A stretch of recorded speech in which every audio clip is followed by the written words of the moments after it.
Bueno, hermanos, en esta noche vengo a recordaros algo que el infierno odia. ¿Y qué es? El infierno odia oír que tú naciste con un propósito. Por eso muchas veces el diablo puede intentar atacarte con tentaciones, con problemas, con enfermedades, con distracciones y hasta incluso con pensamientos de derrota. Pero lo que él más odia es que tú descubras para qué fuiste creado. Es tu identidad. Porque realmente cuando un hijo de Dios entiende su propósito, el infierno tiembla, las cadenas se rompen y las tinieblas pierden terreno. Vemos como el Señor habló con Jeremías en el capítulo que lleva su nombre, Jeremías capítulo 1, verso 5. Y el Señor le dijo: antes que te formase en el vientre te conocí, y antes que nacieses te santifiqué, y te di por profeta a las naciones. Amén. Esto significa que Dios ya había diseñado tu vida antes de que tú aparecieras. O sea, tu nacimiento no fue un accidente, pero no de Jeremías, sino de todos vosotros, sino que fue un decreto eterno. O sea, que realmente tu historia comenzó en la eternidad, antes incluso de que fuese formada la tierra. Puede que tú no entiendas todo lo que tú has vivido, puede que incluso que tu vida pienses que ha sido marcada por errores, traumas, dolores o fracasos, rechazos, pero aún así, escúchame, el propósito de Dios sigue intacto. Tus caídas no lo cancelan, tus cicatrices no lo destruyen, tus desvíos no lo borran. Amén. ¿Por qué? Porque el plan de Dios es más fuerte que tus tropiezos. Y si tú ahora mismo te levantas cada mañana y sigues respirando, es porque Dios tiene un propósito contigo. Amén. Hay una misión para todos nosotros. No se escapa nadie, absolutamente nadie. Tú no naciste para estar en una banca, naciste para una misión. Por eso mucha gente se cree, muchos hermanos se creen que el propósito de Dios es ir a la iglesia, lo que ellos llaman iglesia, la catedral, las cuatro paredes, sinagoga, edificio, templo, como lo quieras llamar, y sentarse ahí los domingos a las 12 de la mañana, escuchar palabra, cantar, adorar y luego irse a su casa.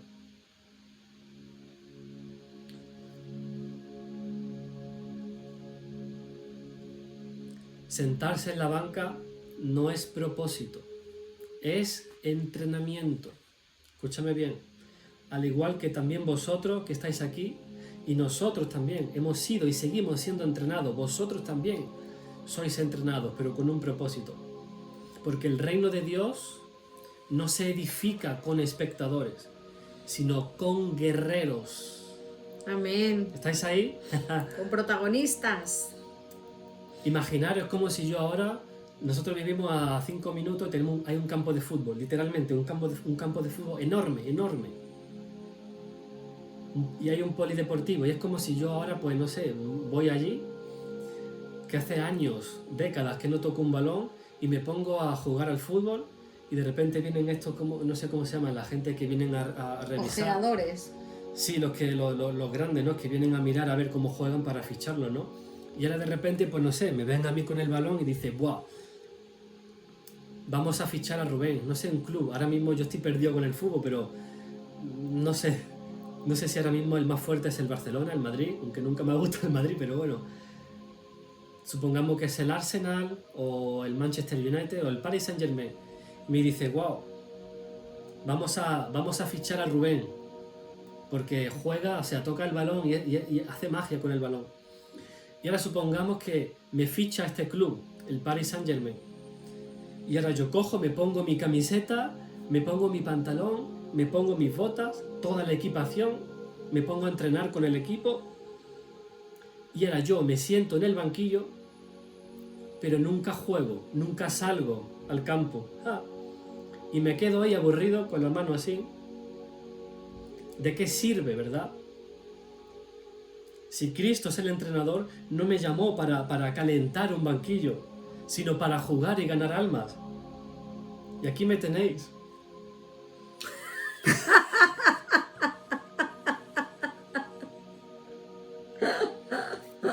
Calentando el banquillo.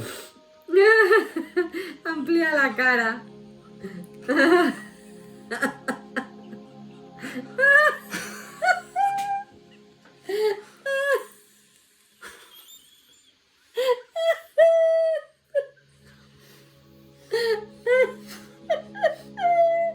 Es una broma. Ponla ahí más de cerca la Sí, cara, me lo he no puesto. puedo. La mía. Es que ahora, creo que yo no quería que hubiera ataque de risa, iba muy serio esto. Me ha gustado, me ha gustado. Bueno. Bueno, pues imaginar, hermano, el panorama, ¿no? Ese buen panorama, O sea, sí. vemos que el propósito no se hereda, sino que se descubre. Ay, La hermana le ha dado un ataque de risa. es que la he vuelto a ver ahora, con retardo. Ya. Bueno, muchos piensan que su propósito, que el propósito en sus vidas es simplemente repetir lo que otros ven, o imitar lo que funciona, o copiar lo que otros hacen.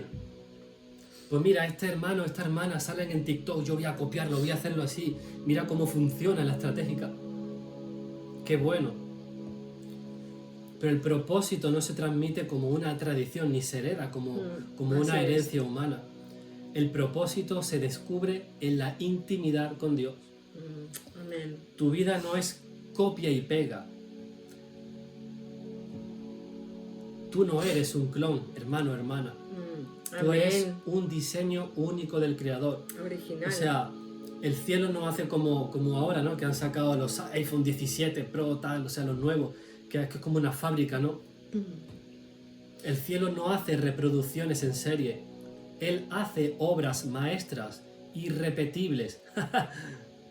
Tus dones, tus talentos, tus pasiones, incluso tus experiencias de dolor y tus cicatrices son piezas que Dios tejió para formar tu llamado. Amén. Lo que otros llamaron fracaso, Dios lo usa como una herramienta de formación. Repite la anterior, que ha estado muy interesante esas dos frases. Vamos a Lo que la recibimos, gente, hermanos. lo que la gente llama fracaso, es un fracaso, es un desastre. Dios lo usa como una herramienta de formación. Lo que otros llaman debilidad, Dios lo convierte en fortaleza. Lo vemos con Jeremías, lo acabo de decir. Jeremías no se despertó un día y dijo, yo voy a ser profeta. Fue Dios que lo escogió. Totalmente. Pero fijaros que cuando Jeremías trató de excusarse, es que soy un niño, Dios lo interrumpió con firmeza. Y Dios le dijo, no digas soy un niño, porque a todo lo que te envíe irás y dirás todo lo que yo te mande, dice el Señor en el verso 7. Jeremías pensaba que su edad lo limitaba, que su falta de experiencia lo descalificaba, pero Dios le mostró que su propósito no dependía de su capacidad humana, sino de su llamado divino. Y aquí tenemos al joven Jeremías.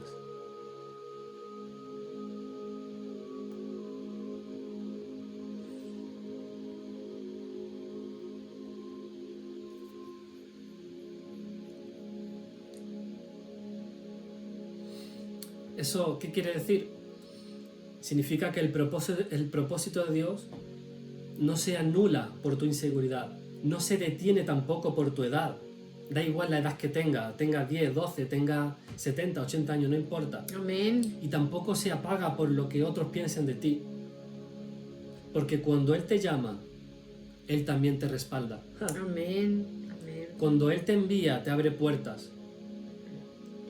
Y Él declara sobre ti, yo te escogí, ni tu pasado, ni tu entorno, ni las voces de duda pueden cambiar lo que el cielo decretó sobre ti. Y vamos a ver Amén. algunos ejemplos bíblicos. Por ejemplo, José, el soñador. José recibió de Dios sueños de grandeza, visiones que hablaban de liderazgo, de influencia y de gobierno. Pero lo curioso es que antes de ver esos sueños cumplidos, tuvo que pasar un proceso muy doloroso y aparentemente totalmente contradictorio. O sea, sus hermanos, ¿qué hicieron? Lo envidiaron y lo vendieron como un esclavo. No sé si eran unos madianitas o algo que pasaban por ahí. Cuando realmente el mismo sueño debería de haberlos unido, al fin y al cabo fue el motivo de la división. Fue acusado injustamente por la esposa de Potifar, aunque se mantuvo puro y fiel, fue tratado culpable. Imaginaron la situación si estudiáis, si analizáis la vida de José, y terminó en la cárcel, abandonado ahí como un perro maltratado. Y encima en la cárcel ayudó al copero interpretando sueños. Pero sin embargo, más todavía, lo olvidaron por 2 años más. Y ahí estaba José en la cárcel,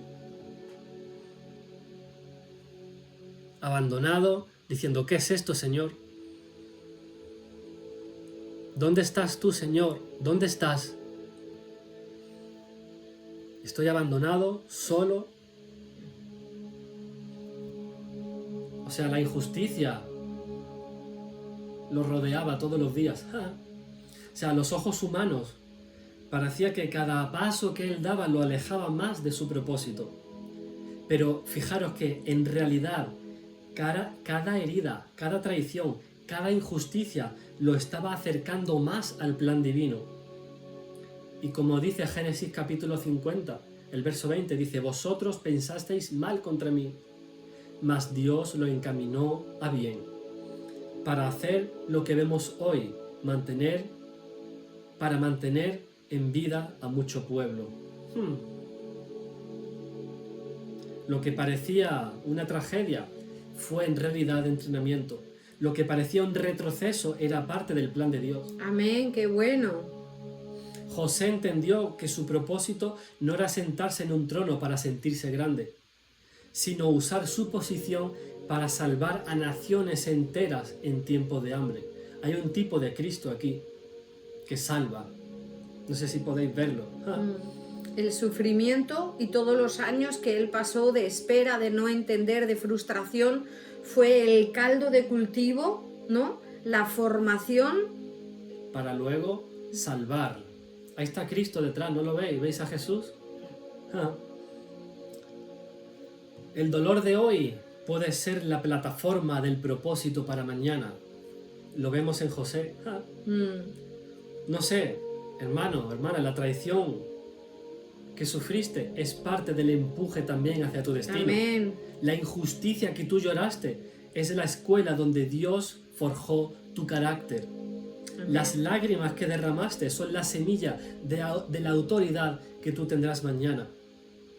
José no se amargó en ese proceso, se mantuvo fiel, íntegro y con los ojos puestos en Dios. Por eso, cuando el momento llegó, estaba preparado no solo para gobernar, sino ¿sabéis también para qué? A ver, que alguien me lo diga. ¿Para qué? ¿Para qué estuvo preparado José? Empieza por la letra P. P de Percy.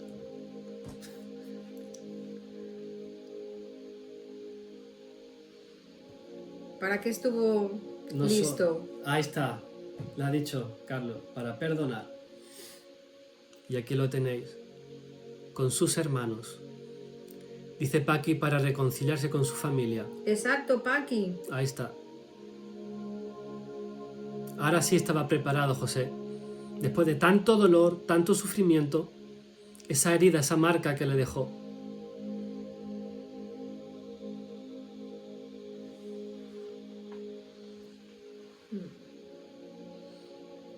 Así es, Isra. Y aquí está el secreto. Tu propósito no se trata solo de ti, sino de la vida de otros. ¿Está escuchando, hermano, hermana? Si José no hubiera pasado por el pozo, por la esclavitud o por la cárcel, no habría estado en la posición de salvar a su familia y a las naciones. ¡Wow! Después vemos otro ejemplo. Una mujer preciosa, una reina salvadora, un tipo de Cristo también. ¿Quién es? A ver si lo sabéis. Rápido, venga, vamos. Mujer, reina, Venga, tiene un libro, no, tiene un libro propio, venga. Que no venga. se corte el fluir. Israel dice Esther, eso es Venga. Esther.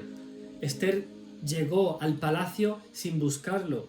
No nació en una cuna real, no tenía apellido de linaje. Era una joven huérfana, extranjera, criada por su primo Mardoqueo. Aquí tenemos a Esther sirviendo a su primo. Fue de las primeras en la Biblia que disfrutaron de un spa, no sé si lo sabíais. Las llevaban al spa para hacerle las uñas, los maquillajes, todas las cosas, las cremitas, ¿verdad?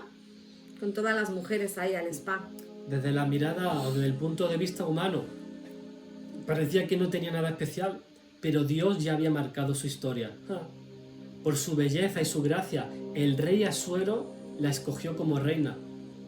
Desde fuera parecía que había alcanzado una vida de comodidad, rodeada de lujos, de banquetes y de privilegios, pero Dios no la puso en ese lugar para que se conformara con disfrutar del palacio, no, ni mucho menos, sino para que usara su posición como un instrumento de salvación. Porque en ese tiempo Amán, enemigo del pueblo judío, tramó un plan para exterminar a todos los judíos del reino. ¿Y qué pasó? Que el decreto ya estaba firmado, la muerte ya era asegurada. Fue entonces cuando Mardoqueo confrontó a Esther con estas palabras que marcaron su destino. Esther capítulo 4, verso 14. Dice, si callas en un tiempo como este, Dios salvará a los judíos de alguna u otra manera, pero tú y tu familia morirán. Y quién sabe si no es para ayudar a tu pueblo en un momento como este que has llegado a ser reina. Ese fue el momento decisivo. O se quedaba cómoda disfrutando de su corona, o entendía que su propósito era arriesgar su vida para salvar a su pueblo. Y ella, Esther, respondió con valentía. En el verso 16 dijo, entraré a ver el rey, aunque no sea conforme a la ley, y si perezco, que perezca. O sea, esto no es cualquier cosa. Incluso para ir al SEPE a pedir documentos para echar los papeles, tienes que tener una cita. Tú no puedes entrar y decir, venga, ponme... No, ni muchísimo menos. Aquí te cortaban la cabeza, te mataban, o que fuera quien sea. Si no hallabas gracia, como le entraras mal... Pero fijaros que con esa decisión Esther se alineó con su propósito. Ella entendió que su reinado no era casualidad, era asignación divina. Y su posición no era para ella sola, era para interceder y abrir camino en la vida para su pueblo. Y aquí la tenemos. La reina Esther, un tipo de Cristo.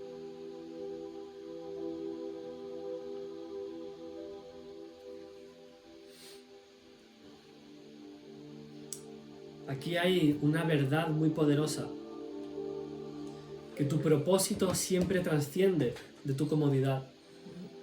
No se trata solo de lo que te conviene a ti, sino de salvar a otros. No se trata de que tú disfrutes, sino de lo que tú transformas. No se trata de tu comodidad, sino de tu valentía.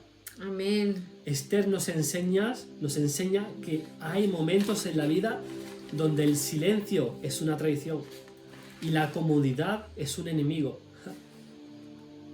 Por eso, el propósito siempre te empuja a salir de tu zona de confort, a arriesgar algo, a poner tu vida en la línea por los otros. Qué tremendo, ¿eh? Eso, ¿eh? Yo no sé en el lugar en que tú estás hoy, en la posición que tú tienes, el trabajo, la familia, la ciudad, las circunstancias, no lo sé. Pero no es casualidad. Puede ser que Dios te haya puesto ahí por algo.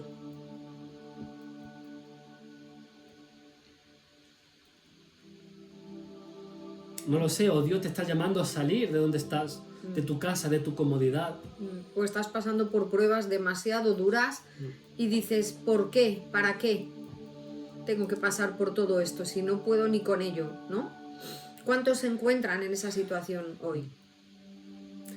Otro ejemplo, tenemos a Moisés, el libertador, otro tipo de Cristo. ¿Pero qué es esto? Moisés no nació en circunstancias fáciles tampoco. Sabemos ya, ¿no? El decreto de Faraón era claro. Todo niño hebreo debía morir.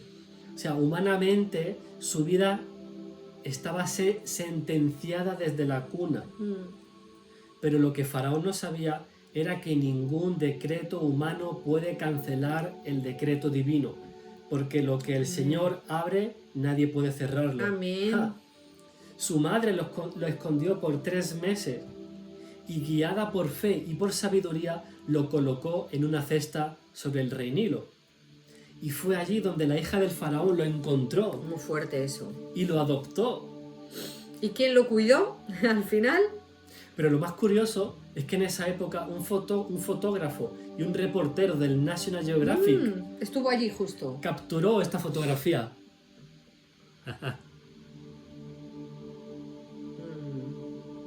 Qué bonito. Estaba hermoso Moisés. Estaba bello. O sea, vemos que el mismo río que debía ser su tumba se convirtió en una cuna de destino. ¡Wow! Qué bueno. Y el mismo palacio que quería exterminar a los hebreos fue el lugar donde se crió precisamente el libertador de Israel. Desde joven, Moisés sintió un llamado interno a defender su pueblo. Pero ¿qué pasó? Que el actuar con sus propias fuerzas terminó matando a un egipcio y huyendo al desierto. ¿Por qué? Porque la ira del hombre no obra la justicia de Dios, porque la justicia de Dios es totalmente diferente a la justicia del hombre. Buen versículo, bien llevado ahí. Me ha gustado. Sí, ¿verdad? Sí.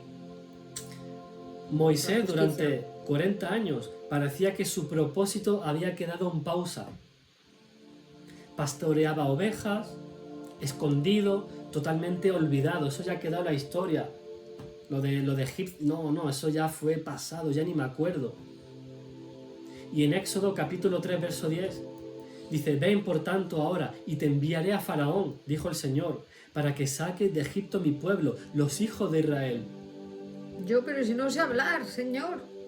Cuando Dios lo llamó en una zarza ardiente, Moisés puso excusas. O sea, esto me lleva también a Jeremías.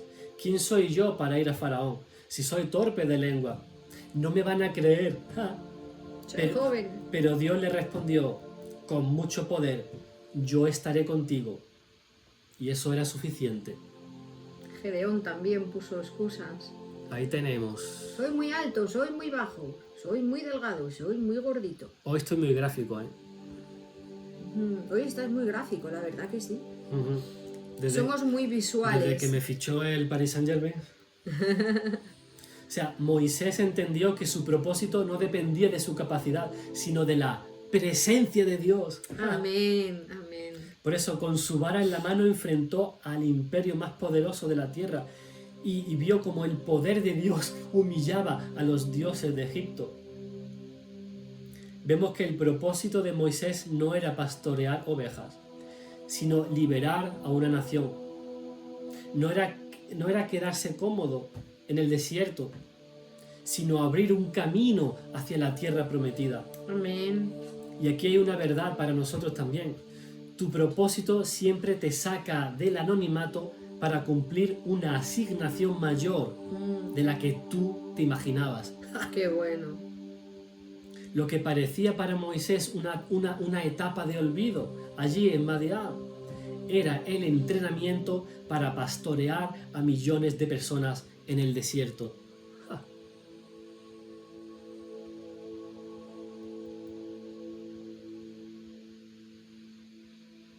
Qué bien se ve ahí. Hermanos, en el Telegram luego subimos estas imágenes. Ahora aquí da la luz y sale el resplandor y no se ve ni la mitad de lo bonitas que son. Luego los que están en Telegram subiré las imágenes. Y ahí lo veréis mejor. ¿Qué dice el capítulo 11 de Hebreos? Por la fe. Habla de Moisés, dejó Egipto, no temiendo la ira del rey, porque se sostuvo como viendo al invisible. O sea, Moisés nos enseña que el propósito no se trata de tus limitaciones, sino de la fidelidad de Dios. Amén, amén. Si Él te envía, Él también te respalda. Amén. Amén. Luego tenemos otro ejemplo. Vamos, otro más. Venga, tenemos a David, el ungido que pasó por procesos. Vemos a David que no parecía el candidato para nada. Era el hijo menor de Isaí, olvidado en el campo cuidando ovejas. Mientras sus hermanos estaban en la casa, él estaba ahí cuidando las ovejas. El pastorcico. Ahí tenemos a David, este muchacho.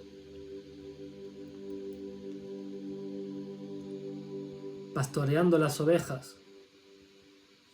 Apartado. Y fijaros que cuando Samuel llegó a ungir al próximo rey de Israel, nadie lo consideró digno ni siquiera de ser presentado.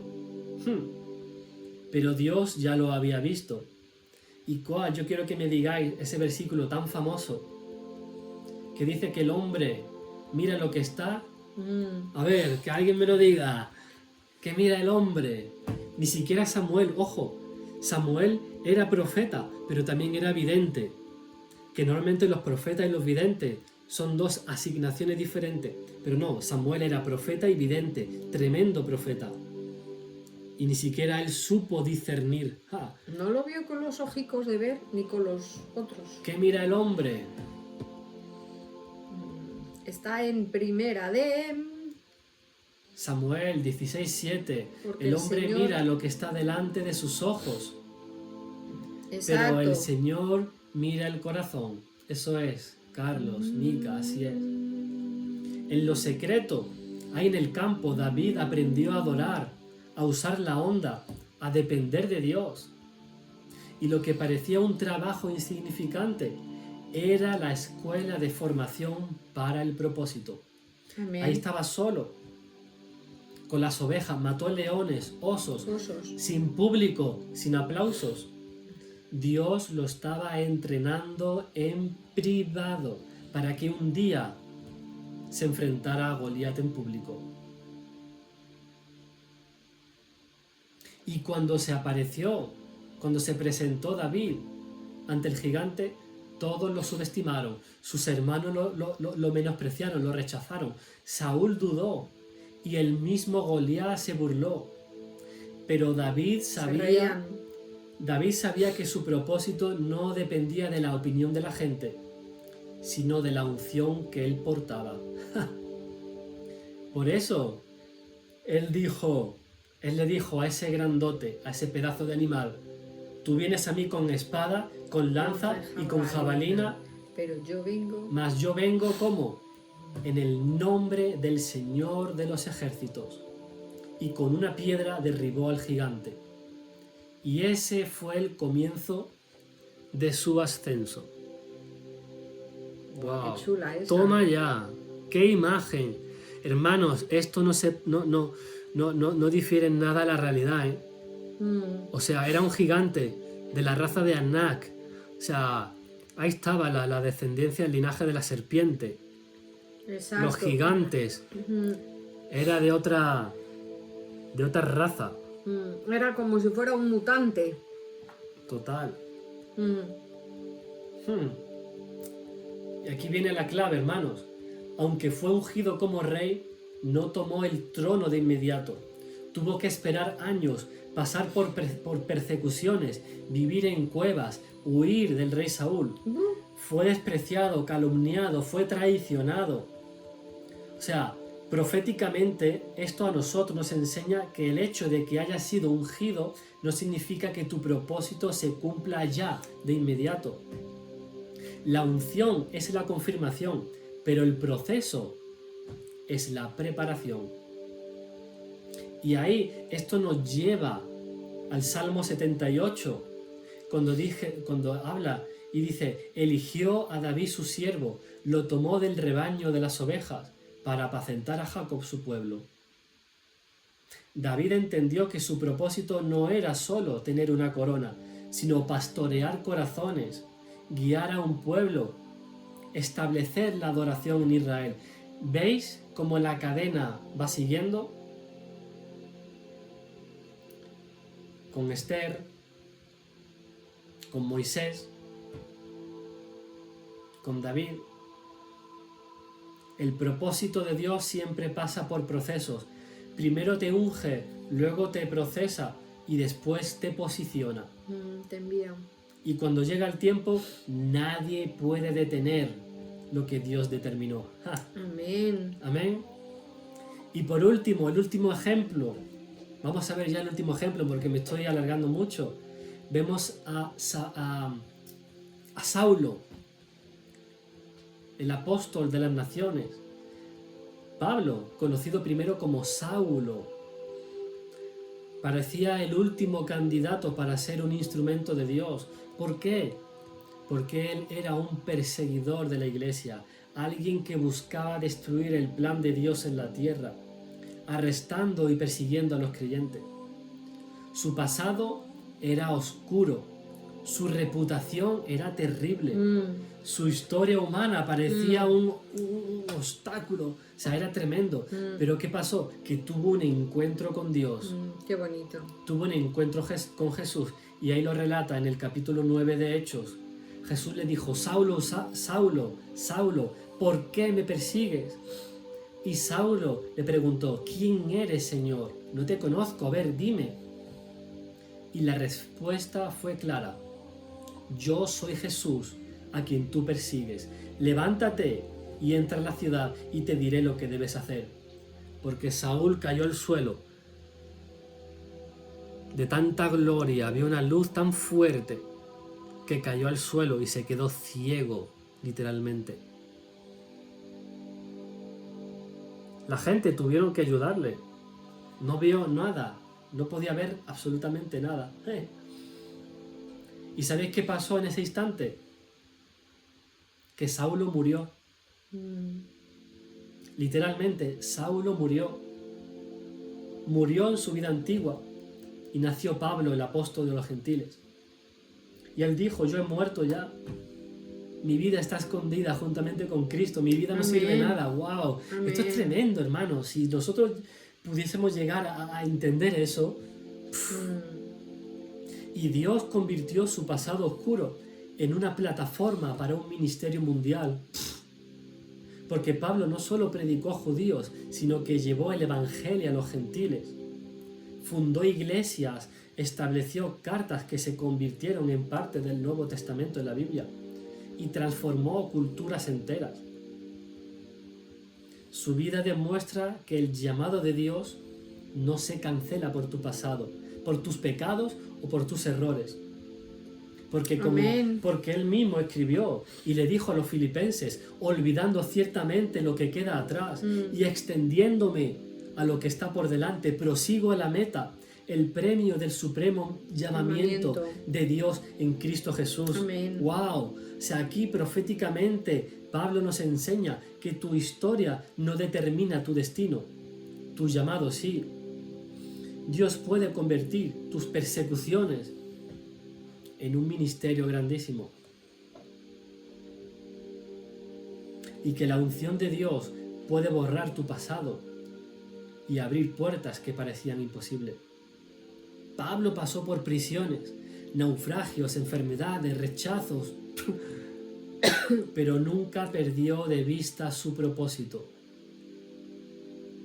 Su ejemplo nos recuerda que el proceso puede ser duro, pero el propósito de Dios siempre llega a cumplimiento. Por eso, Amén. ¿qué es lo que el Señor nos enseña a cada uno en estos ejemplos de estos personajes?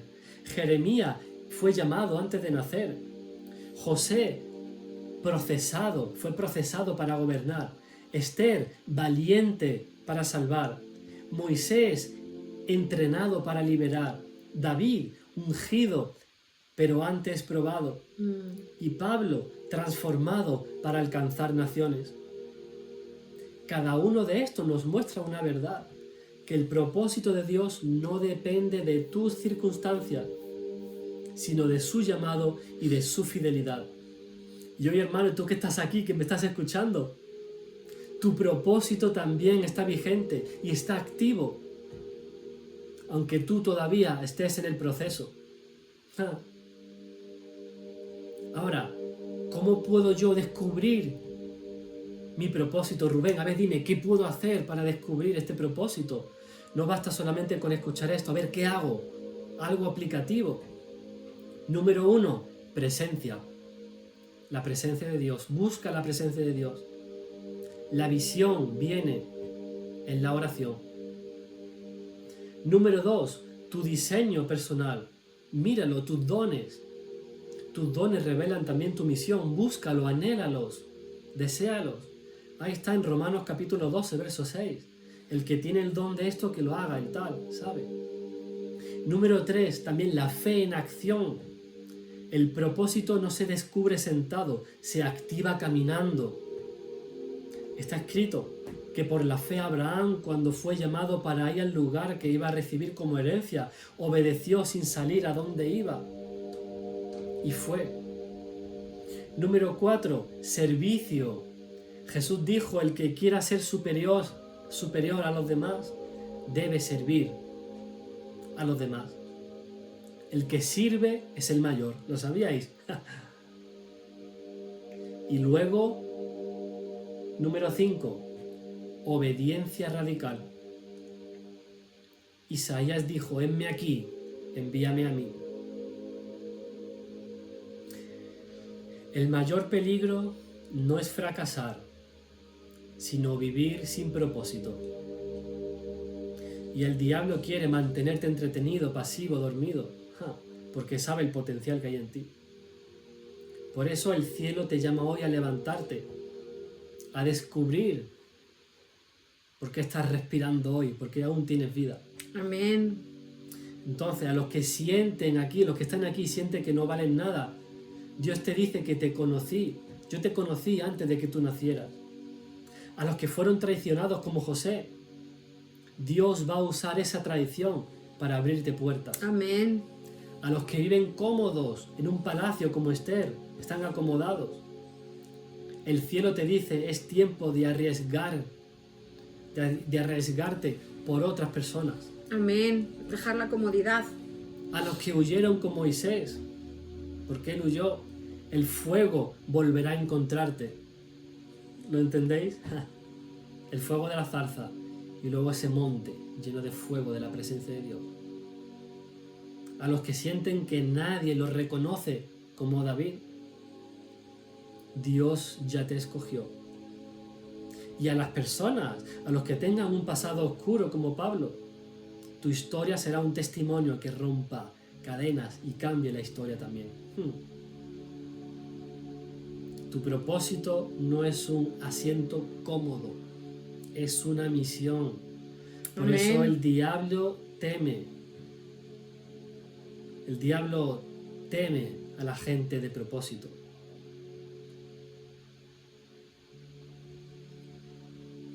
Y tu propósito empieza donde termina tu comodidad, porque tú no naciste para sobrevivir, sino para conquistar.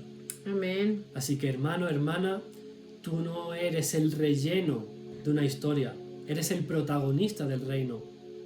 No fuiste creado para ocupar espacio, fuiste creado para transformar tu generación.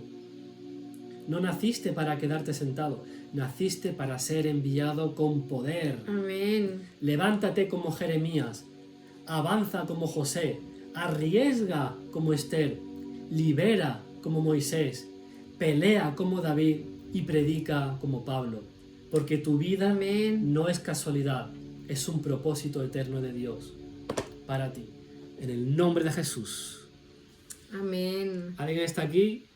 Hermanos, Amén. Qué bueno. que el Señor llegue, toque y cale a cada una de vuestras vidas esta palabra. Amén. Porque la palabra de Dios es viva y también es eficaz. Y es como una espada de doble filo, de doble hoja que penetra hasta cortar, hasta dividir el alma del espíritu. Amén. Y la palabra de Dios es útil para enseñar, para redarguir, para corregir, para instruir en justicia. Amén. En justicia, a fin de que el hombre de Dios esté capacitado para toda buena obra. Vamos, hermanos, es hora de salir ya del banquillo y ponernos en marcha, en acción. Mari, ya te contesté, léelo, está más arriba. A mí me venían dos versículos y uno está en Romanos 11:29 que dice que los dones de Dios y su llamado son, ¿cómo son los dones que el Señor nos da? ¿Cómo es el llamado que Dios ha puesto en cada uno de vosotros? Es una palabra muy fuerte, muy poderosa, una palabra que cae con peso. Los dones son el llamado con el que os ha llamado, con el que os ha elegido, con el que os ha sellado a cada uno de vosotros, los que sois elegidos, los que sois the chosen. ¿Cómo son esos dones? ¿Cómo es ese llamado? Etéreo, limitado, finito. ¿Quién sabe esa palabra? ¿Cómo acaba este versículo, hermanos? Los dones de Dios y su llamado son ir ¿para dónde? Ir al supermercado y Nadie, vamos, ¿no sabéis vamos, ese versículo? Vamos allá. Sin límite, Eternos. Mirta, Ay, muy irrevocable, bien. eso, felicidad. Y Muy eso, bien. y eso me lleva, ¿sabes a quién? ¿A quién? Al rey Manasés, que como ya os expliqué la otra vez, fue el peor rey, el hijo de Ezequías, o sea, una cosa tremenda. Pero ¿qué pasó? Que cuando él clamó desde la cárcel y oró al Dios de sus padres, no solamente que Dios lo perdonó, sino que le devolvió su reinado. ¡Wow! Eso es un ejemplo claro también. Irrevocable. El llamado. Podía haber dicho, sí, yo te perdono, pero ahí te quedas. O el hijo pródigo.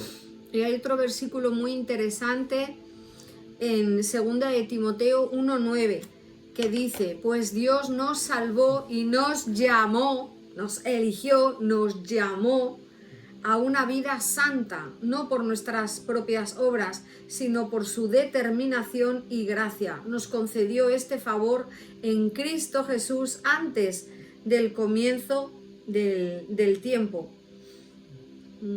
antes de la creación del mundo, puede decir otra versión.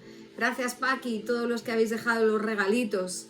Los que quieran animarse, ahí tenéis un montón de regalitos. Tenemos el objetivo del live que nos queda muy poquito. Estamos en el TikTok. Como digo yo siempre, con esta cara de hermanos, son las cosas del TikTok. Nos piden los likes, los corazones, los quieren, todas estas cosas. Estamos aquí porque tenemos que estar aquí. Si estuviéramos en otro lado, por eso ponemos los objetivos, todas estas cosas, ya sabéis. Gracias, Ángela. ¿Cuántos han recibido No sé. una palabra poderosa y dicen, he pasado por pruebas, estoy en un tiempo que no sé ni dónde estoy, ni qué estoy haciendo, no puedo soportar todo lo que me está pasando, no entiendo todo lo que me está pasando, pero sé que puede haber un propósito, que voy a ver la luz al final del túnel y el Señor abrirá y dirá, ¡tachán! Y presentará todo y dirá, ¡ah! Es que yo iba a ser rey de Egipto, es que iba a dar de comer a multitudes porque tenía que estar posicionado ahí, ¿entendéis? Wow, Es iba que a salvar una nación, aún arriesgando mi vida, ¿no? ¿Qué es esto? Wow. es que iba a conducir a todo el pueblo de Israel a través del desierto cruzando el mar. Vale, por eso estuve tantos años ahí pastoreando las ovejas de, ¿cómo era? ¿El suegro? ¿Jetro era? ¿O cómo se llamaba? ¿No? Moisés, por ejemplo. O sea, el proceso, tantos Moisés años. ya se olvidó, eso fue pasado. ¿Qué Claro. creéis? Que Moisés pensaba en... Y a mí me viene a memoria tantas veces que yo le decía, Señor, o me usas o me muero, o me usas o me muero. Señor, estoy, como dice Fausto, el otro día puso un ejemplo, dice, hablaba de las mujeres, como dijo, amas de casa, talladoras de caca y menopáusicas. Y dice que era algo como despectivo de mujeres que se meten con él y tal. Y yo diciendo, yo soy mujer, ama de casa, talladora de caca. Bueno, talladora de caca habla a las personas que se dedican a limpiar... yo como los baños aseos. o, ¿sabes? Entonces él dice con la escobilla, dice, vuestro trabajo es ahí, ¿no? Estar con la escobilla limpiando.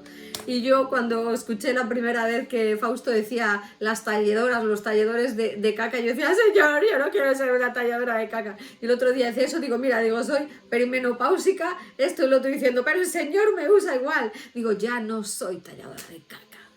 Ahora tengo un propósito, un llamado. He estado muchos años, yo le decía, Señor, yo tengo que estar activando la máquina del tabaco, poniendo los chupitos, aguantando a toda la gente que donde nosotros vivimos tienen... que blasfemos, me como, y a mí, yo les decía que era ministro, yo todavía no teníamos un ministerio, y yo le decía a los señores mayores que venían y en la barra del bar, o del restaurante donde yo estaba y maldecían, yo les decía, perdona, digo, es que mi esposo y yo somos ministros. Muy bien. Somos ministros, no estábamos ordenados, no teníamos el ministerio, pero yo profetizaba. Digo, ¿tú sabes lo que es un sacerdote en la Iglesia Católica? Pues son de pueblo y no llegan hasta donde llegan. Le digo, pues lo mismo, pero claro, tenía que decir en la Iglesia evangélica para que me entendieran, para que se posicionaran, para que... Digo, pues si no quieres tal, digo, delante de mí no digas esas palabras, no estés, ¿verdad?, maldiciendo, ¿no? Digo, porque yo puedo meterme también con la familia de uno y no lo hago por respeto. Así que, por favor, respeto. Y luego iban y le decían a mi jefe, pues anda, que la chica esta que has metido nueva, que me dice a mí qué le puedo decir y qué no puedo decir. Y yo ahí, los tenía ahí, digo, ¿verdad? Delante de mí... el que maldiga, y a veces lo hablaban y yo en lenguas decía, tú que manilles, tú qué es.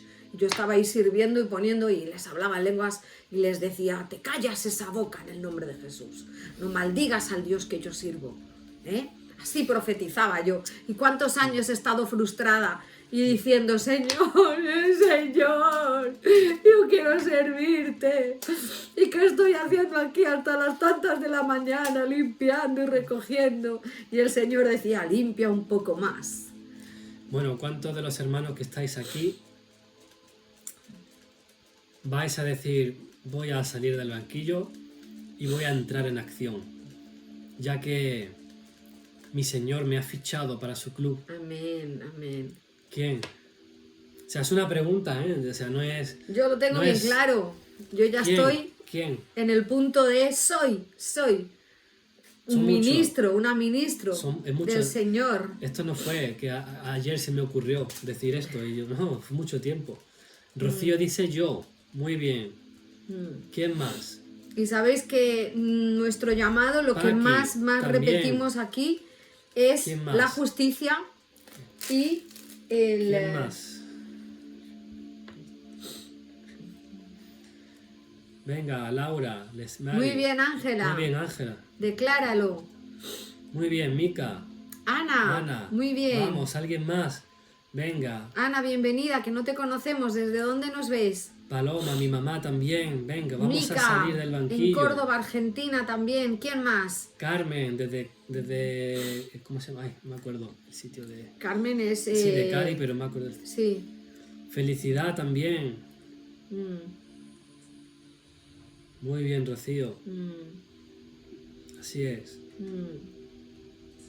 Rocío acaba de cuenta el testimonio de que hay gente que antes venía a su casa y a veces pues experimenta, ¿no? La gente, desde Castellón, mira, estás cerquita. Y dice que esa presencia que está en su hogar hace que la gente que antes le visitaba y dejaba cosas y contaminaba, ahora ponen excusas porque no pueden entrar en su casa. Sí, corta aquí.